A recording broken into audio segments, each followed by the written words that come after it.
porté par toutes, porté par tous. À l'évidence, la renaissance kamite, c'est même une affirmation, passe obligatoirement par la récupération de nos noms, par la réhabilitation de nos sociétés secrètes et par la reconnexion avec nos génies tutélaires et nos égrégores. La mère père primordiale que les sociétés patriarcales phallocrates appellent Dieu est, de notre point de vue, notre vision du monde pure énergie. Elle a distribué une parcelle d'elle-même dans tout ce qui existe et qui est naturel. Le règne minéral, le règne animal, le règne végétal et le règne humain. Ça veut dire que la gestion du monde invisible au monde visible passe par les rapports de ces deux dimensions du temps et de l'espace, si on peut les appeler ainsi. Parce que la mère père primordiale englobe tout, elle est partout. Ainsi, lorsque nous prononcerons des noms étrangers, se prononcer du nom lance des ondes qui vont à des ancêtres étrangers. Lorsque nous entrons dans nos sociétés secrètes pour des travaux, les ondes qui se dégagent de ces sociétés secrètes vont essentiellement à leurs bénéficiaires, c'est-à-dire les alliés des entités qui sont évoquées dans les sociétés secrètes. Lorsque nous évoquons leurs génies tutélaires et leurs égrégores, les ondes que nous envoyons donnent la puissance à ces entités-là. Or, aujourd'hui, le monde kamite a rompu avec ses ancêtres, a rompu avec ses sociétés secrètes, a rompu avec ses génies tutélaires et ses égrégores. Or, les ancêtres d'un peuple n'ont d'obligation qu'à l'égard de leurs descendants. Donc, les noms que nous évoquons, ces ancêtres n'ont aucune obligation à notre égard. Au contraire, nous leur donnons la puissance pour aider leurs propres descendants.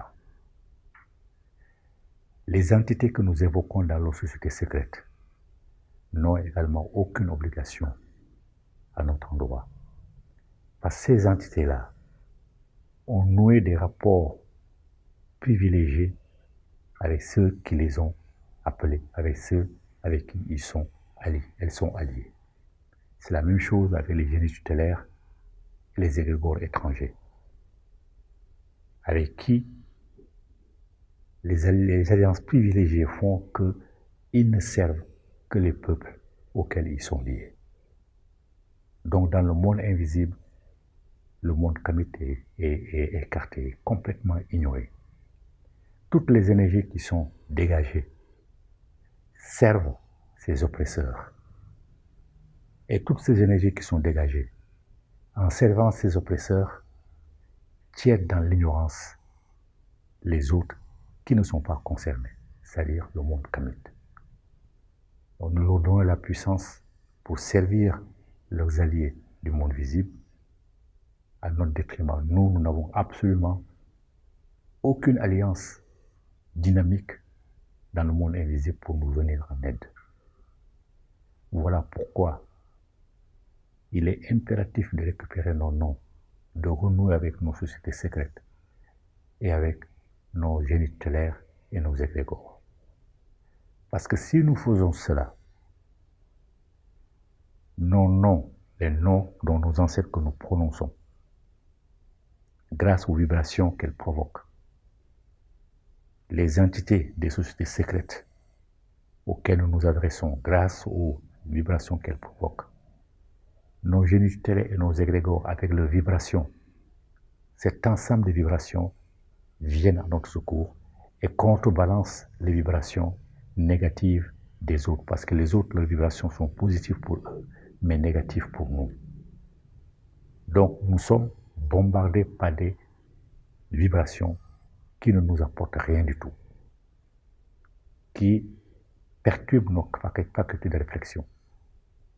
Nous ne sommes plus capables de réfléchir. Voilà pourquoi on voit des Africains, des Kamites, bardés de diplômes, soutenir mordicus que le Coran, la Bible sont les paroles divines.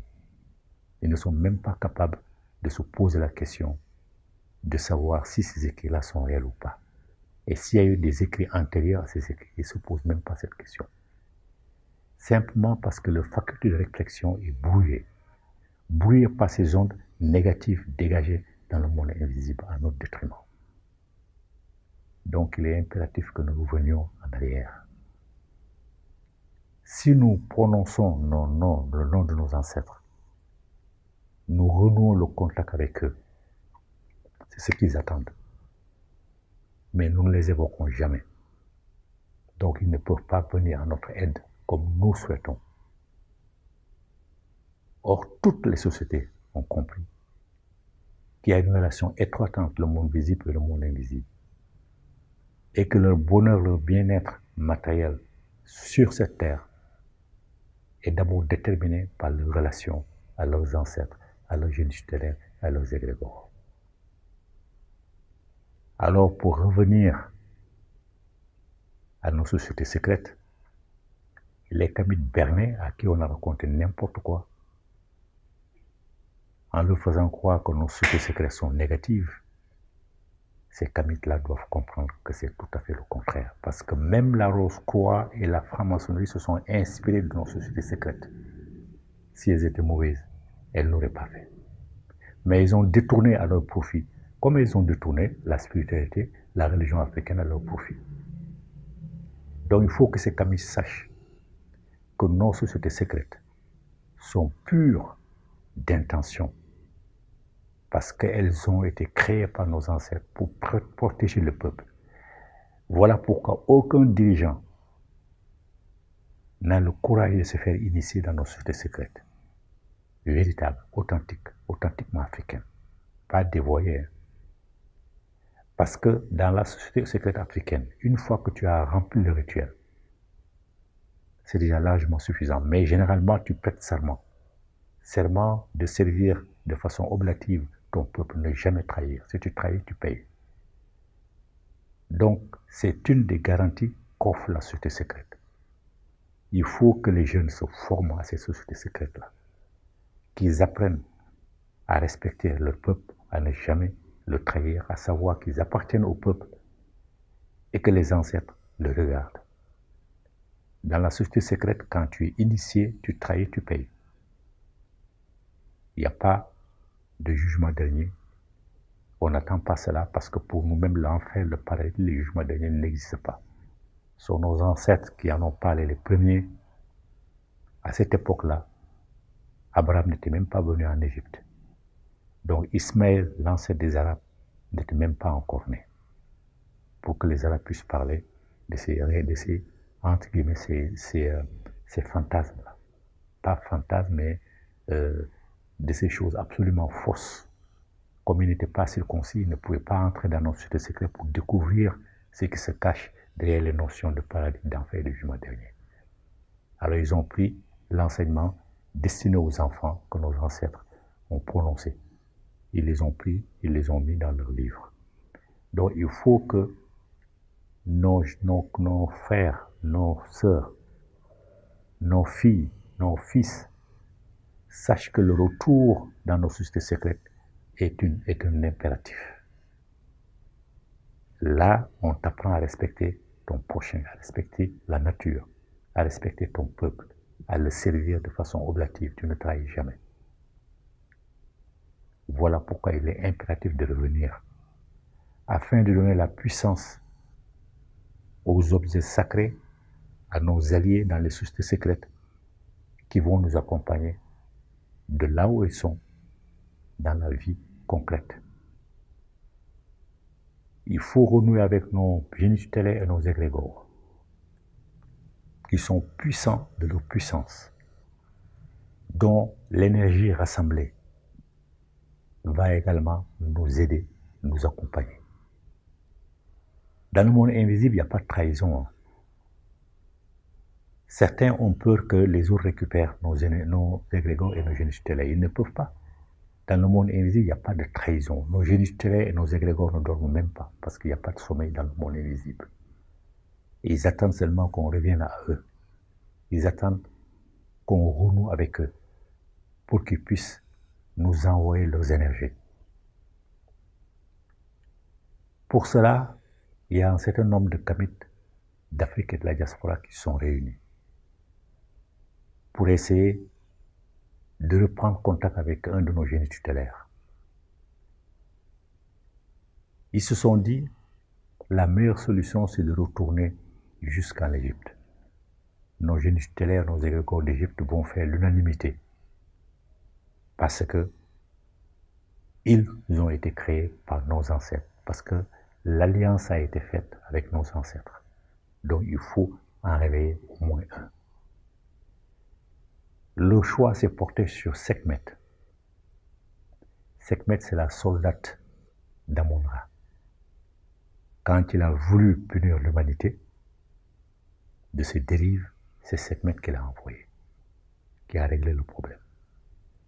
Sekhmet, c'est aussi le protecteur de Pharaon et de Kamita. Donc Sekhmet est là pour protéger le peuple kamite et pour protéger Kamita. Donc avec un rituel poussé, Sekhmet a accepté immédiatement de se reconnecter. Immédiatement.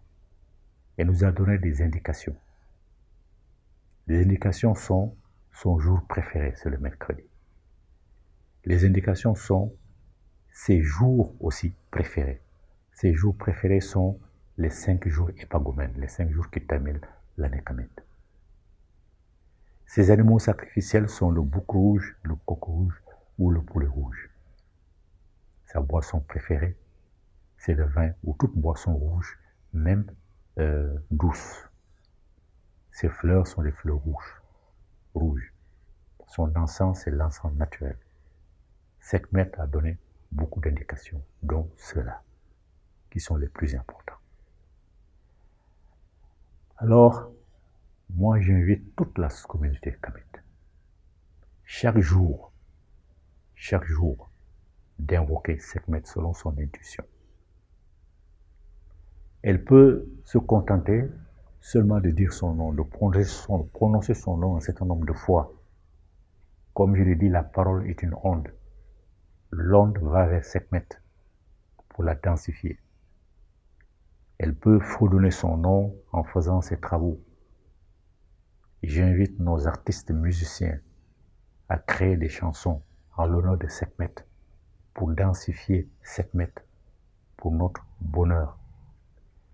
Je dis à ceux de notre communauté qui ne parlent pas les langues africaines, parce qu'effectivement les langues africaines sont plus dynamiques et sont mieux adaptées à l'évocation de nos égrégores, de nos noms naturellement, et des entités avec lesquelles nous travaillons dans nos sociétés secrètes.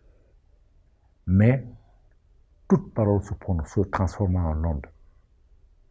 Ceux qui ne parlent que les langues locodertes peuvent utiliser ces langues locodertes parce que le prononcé se transforme en onde et va au destinataire, c'est-à-dire à Sekhmet. Donc, ils ne se gênent pas. L'essentiel, c'est d'appeler Sekhmet tous les jours, un certain nombre de fois,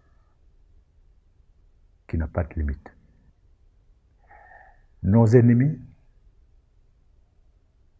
lors de cérémonies ponctuelles,